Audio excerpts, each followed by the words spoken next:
I woke up drenched in sweat, my body burning, my wife's voice slicing through the phone like a jagged blade. Olivia sounded cold, distant.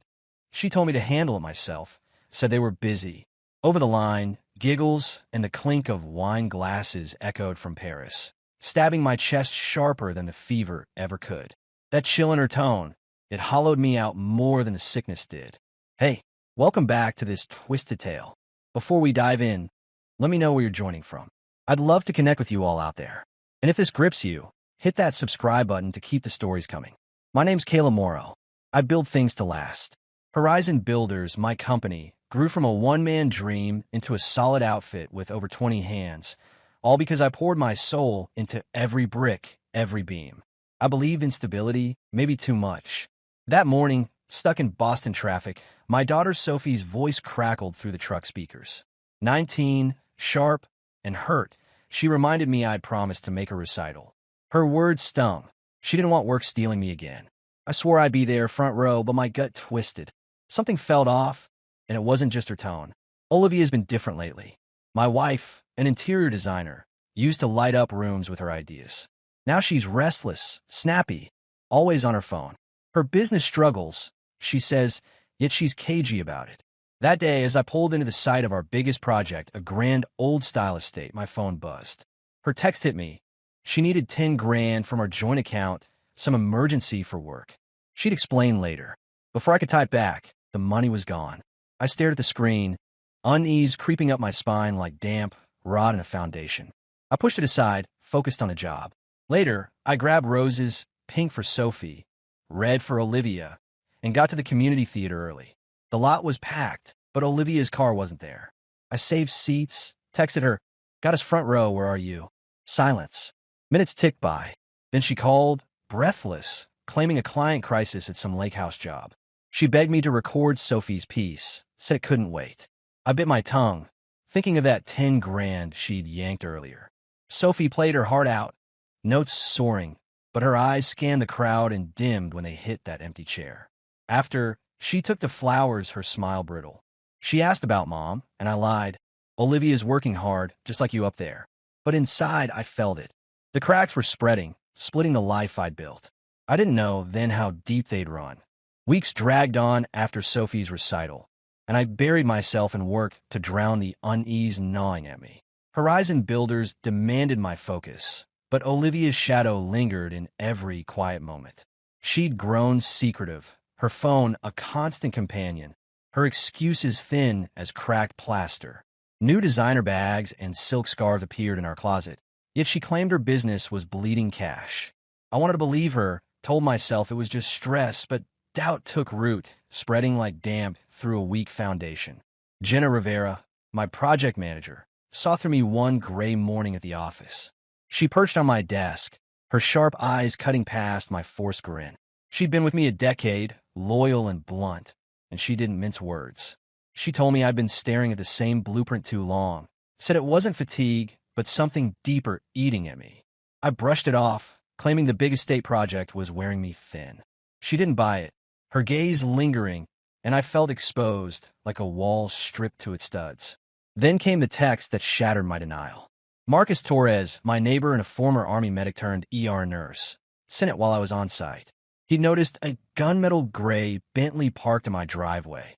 Asked if Olivia was getting her car fixed. My stomach dropped. I knew that car.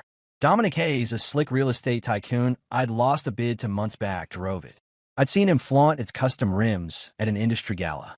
I sped home, heart hammering, and there it sat, gleaming in my drive like a taunt. I didn't barge in.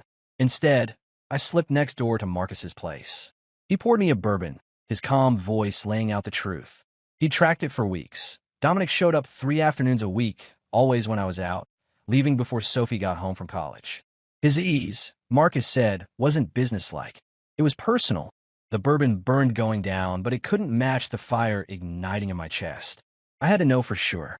I installed security cameras that night, told Olivia it was for neighborhood safety. She barely glanced up from her phone, muttering approval. The footage came late, after I'd paced the house restless and alone. I hit play, and my world tilted. Olivia and Dominic filled the screen, tangled together in our living room, my sanctuary, the home I'd built with my own hands. My breath caught, rage surging, but the next clip stopped me cold. Sophie pulled up early, spotted the Bentley, and froze. Her face flickered, anger, confusion, exhaustion, before she texted someone. She didn't storm in or leave. She leaned against her car, waiting until Dominic slunk out, then walked inside like nothing happened. I stood in the dark, the glow of the screen carving shadows across my clenched fists. Olivia's betrayal cut deep, but Sophie's silence sliced deeper. My daughter knew. She'd chosen to shield it. The life I'd constructed, every solid beam of trust, cracked wide open, and I couldn't look away from the ruin. Days blurred into a haze after I saw that footage, but Olivia's next move jolted me back. She breezed into the kitchen one morning, all smiles, announcing a weekend trip to New York with Sophie. She painted it bright. Shopping sprees, Broadway lights, a mother-daughter escape. Her cheer felt forced, like paint slapped over rotting wood, and I nodded, swallowing the bile rising in my throat. I played along, kept my face blank, but my hands trembled around my coffee mug. Then it hit me hard. A fever crept in, slow at first, then roared through me like wildfire. I've been pushing too long, late nights, stress, the weight of their lies, and my body gave out. I collapsed on the couch, sweat soaking my shirt, the room spinning. I fumbled for my phone, called Olivia. My voice rasped, begging her to come home, telling her I needed a hospital. She sighed through the line, irritation sharp over faint chatter and clinking glasses. She said I should call a doctor myself, claimed they were swamped with a new project. I caught French in the background, a boarding announcement, and my gut twisted. They weren't in New York. Desperate, I dialed Sophie. Silence stretched, then her voice cut in, flat and icy. She told me not to exaggerate, said they were busy, urged me not to ruin their trip. I heard Olivia murmur something, and the call died. My phone slipped from my hand, the world fading as my lungs burned. I don't know how long I lay there, gasping, until a crash jolted me. Marcus had kicked the door in, his medic instincts flaring. He hauled me to his car, tires squealing as he raced me to the ER. Doctors swarmed, voices sharp, saying pneumonia had sunk its claws deep. I drifted under their hands, teetering on the edge. 2 days later, I opened my eyes to sterile white walls and Marcus's grim face. He didn't speak, just handed me his phone. Sophie's Instagram glowed on the screen. Her Olivia and Dominic Hayes grinning under the Eiffel Tower, champagne raised high. The caption sang of Paris, a new chapter, luxury life. Posted while I'd been fighting to breathe. My chest tightened, not from the illness but from the raw, gaping wound they'd torn open. They'd left me to die, chasing their glittering escape. I stared at that photo, their smiles searing into me. A nurse adjusted my four, muttering about how lucky I was Marcus found me when he did. Lucky. The word tasted like ash. Rage simmered, then hardened into something colder, sharper. I'd built my life on trust, on solid ground, and they'd dynamited it to rubble. Lying there, tubes snaking from my arms, I felt a shift. The man who'd begged for help was gone. In his place rose someone new, someone who'd make them face the wreckage they'd left behind. The hospital room hummed with sterile quiet as I lay there, the four dripping life back into me. My chest ached, but the real pain was deeper, a hollow carved by Olivia and Sophie's betrayal. I couldn't wallow. I summoned Jenna and Marcus to my bedside, my voice steady despite the rasp. I laid it bare.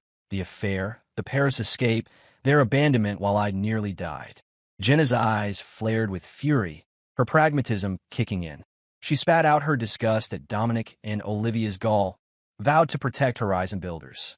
Marcus stayed silent, his jaw tight, then nodded. He'd do whatever I needed. We mapped it out right there, a plan not born of blind rage, but cold precision. I'd strip them of everything they'd taken, dismantle their fantasy from the roots. Jenna traced the money, over 150 grand Olivia had siphoned, and flagged accounts to freeze. She dug up old paperwork Olivia had signed months back, a tax dodge I'd agreed to without a second glance. My lawyer confirmed it. The house could legally shift to my name alone. Marcus tweaked the security system, rigging cameras to show only what I wanted. This wasn't chaos. This was architecture, every move a calculated beam. I checked into a hotel after discharge, my command center overlooking the city.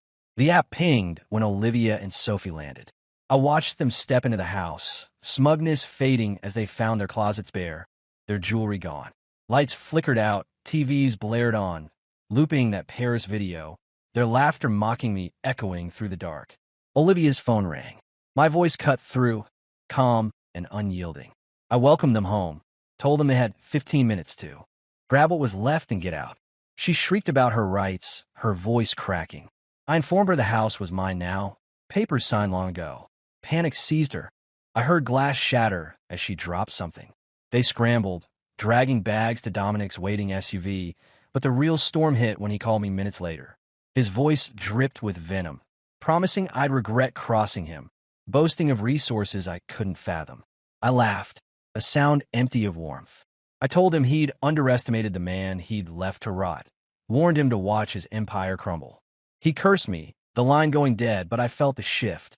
Power surged through me, icy and absolute. Then came the twist. As I replayed the camera feed, a shadow moved outside. Sophie, alone, lingering by the garage. She didn't leave with them. She sat on the curb, head in hands, until Marcus's truck rolled up. He'd seen her too, texted me first. I told him to bring her to the hotel. She'd face me soon, and I'd see if remorse was real or just another lie. For now, I leaned back, staring at the city lights. I wasn't the man who'd begged anymore. I was the one holding the hammer, ready to break their world apart. I sat in the hotel, the city sprawling below, my resolve hardening like concrete. Sophie was on her way with Marcus, but I couldn't dwell on her yet. I had a war to wage. I met Vincent Martel at his bank the next morning, my old college buddy, now a steely-eyed VP. I slid a folder across his desk. Bank statements, emails, proof Dominic and Olivia had funneled over $150,000 in a Hayes design. I bared the raw truth, their Paris jaunt while I fought death. Vincent's face darkened, his voice tight with outrage. He swore no crook like Dominic would stain his bank, promised to bury the loan request. By afternoon, it was dead, a red flag rippling through Boston's financial web. My lawyer moved fast, filing for divorce with an emergency asset freeze. Evidence piled high. Videos, transfers, their smug social media posts. The court locked Olivia's accounts, her lifeline severed. I felt the ground shift beneath them, but I wasn't done. Word spread quick. Dominic's loan denial hit the industry like a shockwave. Partners hesitated, whispers grew. Then came the night that broke him open. I got the alert late. Dominic, drunk and raging, pounding my front door, slurring threats loud enough for neighbors to hear. Cameras caught it all, his fists slamming wood, his stumble into cuffs as cops hauled him off. By morning, grainy arrest photos flooded online.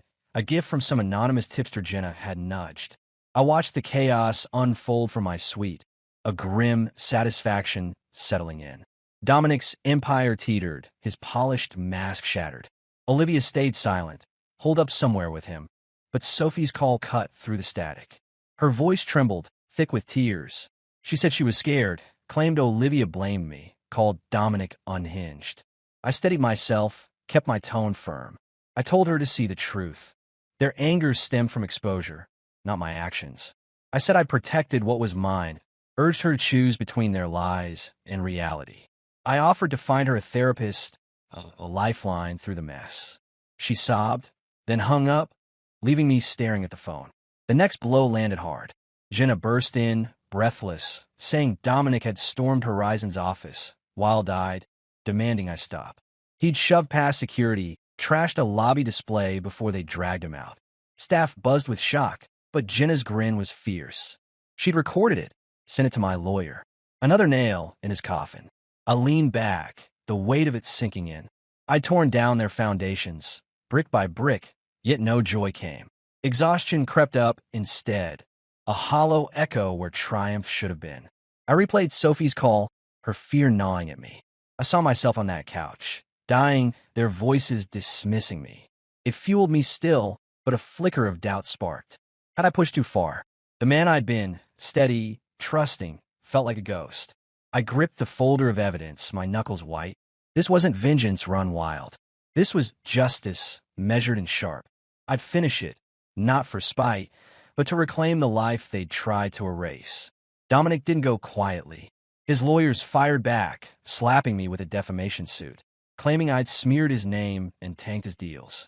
Olivia joined the fray, dialing up old clients, spinning tales of my breakdown, painting me as a bitter man lashing out. Her voice carried desperation, but most didn't bite. My reputation held firm, bolstered by the truth I'd laid bare. Still, the attacks stung, a reminder they'd fight dirty to claw back control. I paced the hotel suite, the city's hum a dull roar below, my mind racing to stay ahead. Then Claudia Hayes stepped in, a curveball I hadn't seen coming. Dominic's wife, poised and ruthless, tracked me down through a mutual contact. She met me at a discreet downtown cafe, her eyes cool, but calculating. She laid it out plain. Dominic had crossed her too, risking her family's fortune on his fling and shady ventures. She wanted him neutered, not divorced, cleaner that way. She handed me a thumb drive, packed with emails proving he'd dodged taxes and cooked books long before Olivia. She proposed a deal. I'd get my justice, she'd secure her legacy. I weighed it, saw the leverage, and took it, my trust cautious but firm. Sophie's move hit harder. Marcus brought her to the hotel that night, her face pale, eyes red from crying.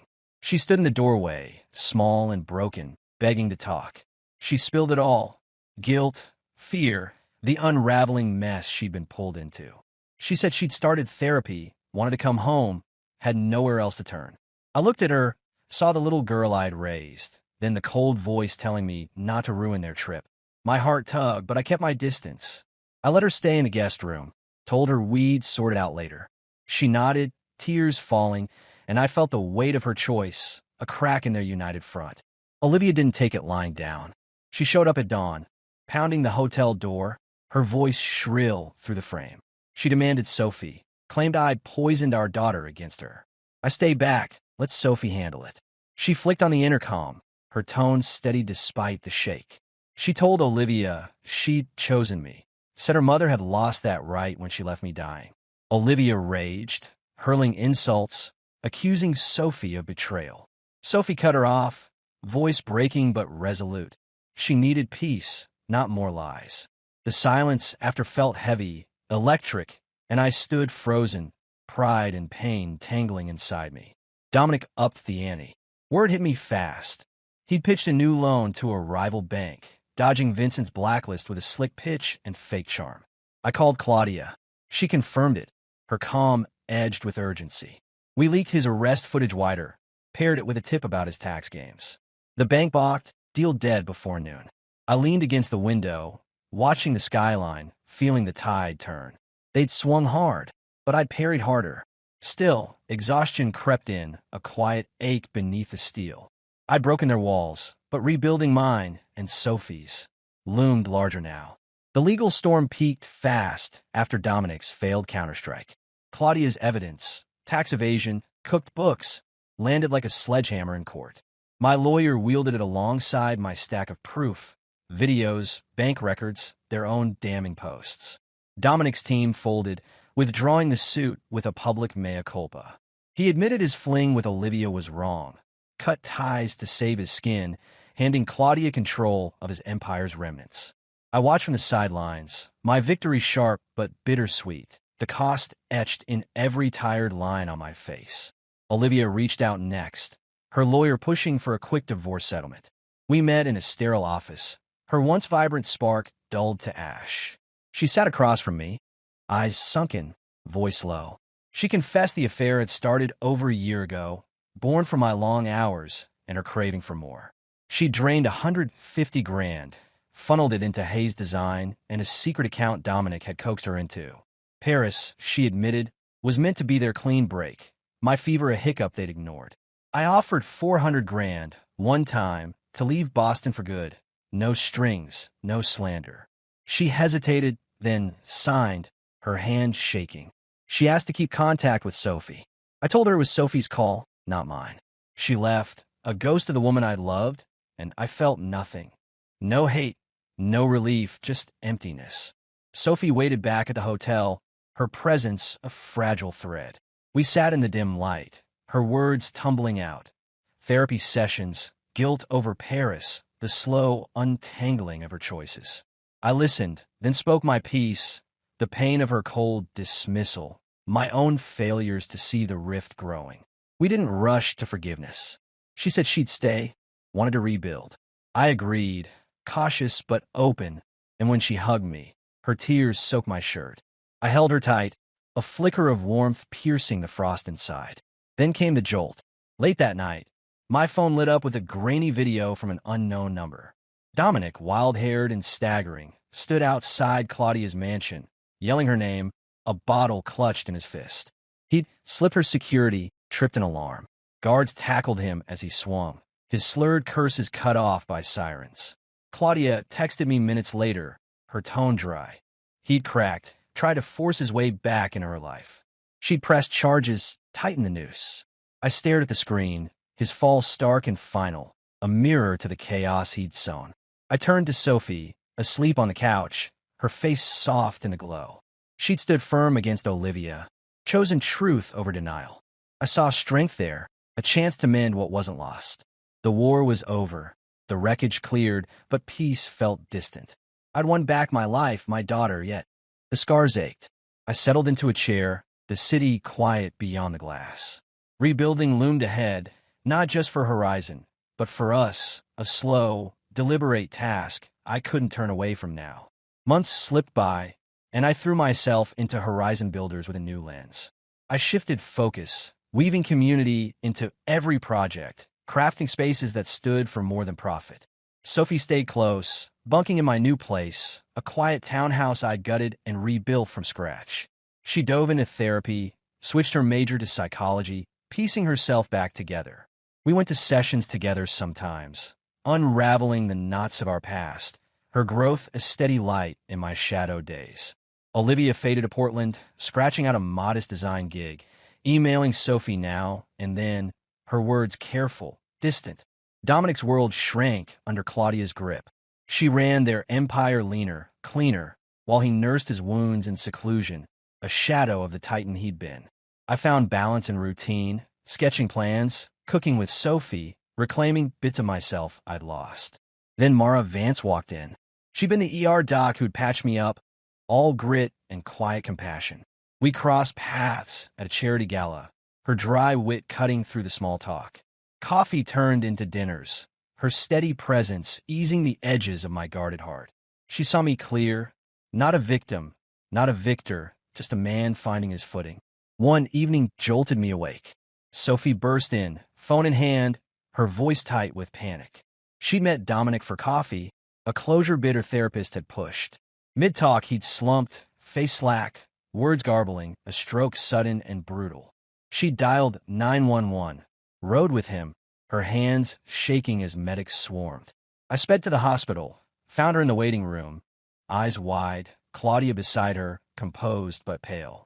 Claudia gripped my arm, said Sophie's quick call had saved him, kept the damage light.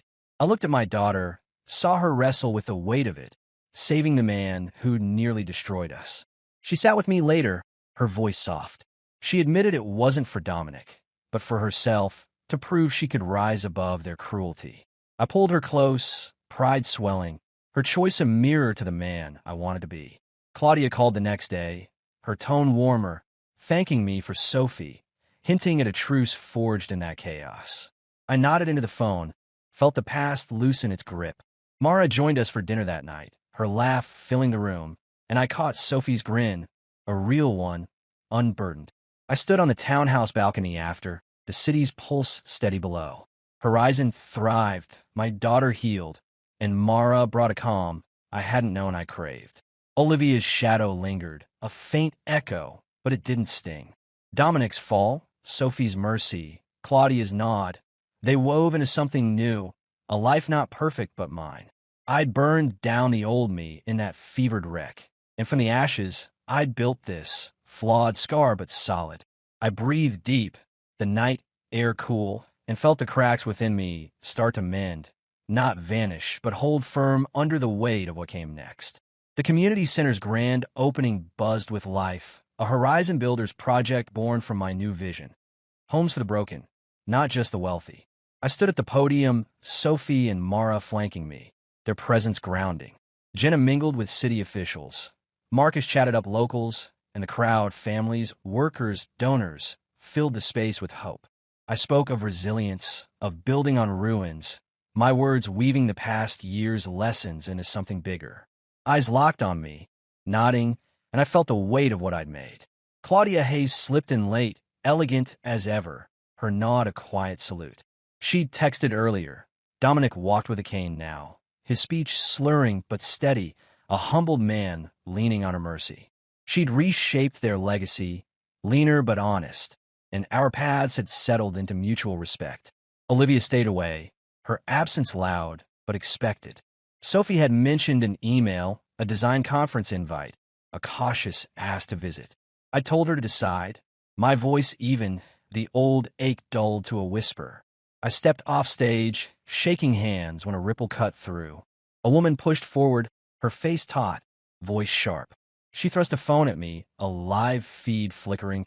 Dominic outside the center, staggering toward the entrance, his cane tapping erratic. Reporters trailed him, cameras flashing. He dodged Claudia's watch, driven by some last spark of defiance or shame. Security moved, but Sophie darted past me, her steps sure. She reached him first, hand on his arm, guiding him back as he muttered, eyes wild. The crowd hushed, stunned, her calm cutting through his chaos. She returned, breathless, saying she couldn't let him crash it. Not for him, but for us. I gripped her shoulder, pride surging, her strength a mirror to mine. Mara squeezed my hand, her gaze warm, seeing the man I'd become. Later, we walked the site, the three of us, laughter, mingling with the evening air. I thought of the blueprint I'd once scrawled in rage, every line aimed at ruin. I torched in my mind long ago, replaced it with this, a life of purpose, not vengeance. Dominic's stumble cost him more. Claudia tightened her leash, his freedom shrinking to a quiet house.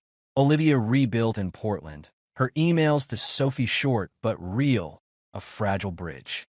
Sophie thrived, her study sharp, our bond solid. Mara and I grew closer, her steady hand in mine a new cornerstone.